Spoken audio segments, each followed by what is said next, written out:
This is the video to learn how to remove all page breaks.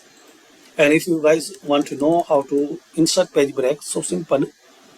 Put your cursor anywhere where you need page break, then insert, then click on page break. End the current page here and move to the next page. Page break means end the current page here and move to the next page. So this page will be end here.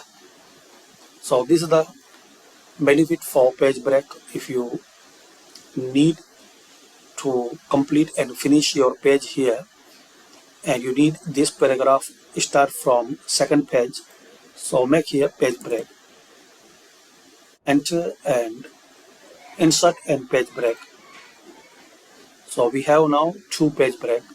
To remove them, you need press Ctrl H, or you will see find and replace dialog box. And here if you see this type of dialog box, so click on more, then special, and here click on manual page break, then click on replace all, click on OK. That's it. So thanks for watching. Share, like and subscribe this channel.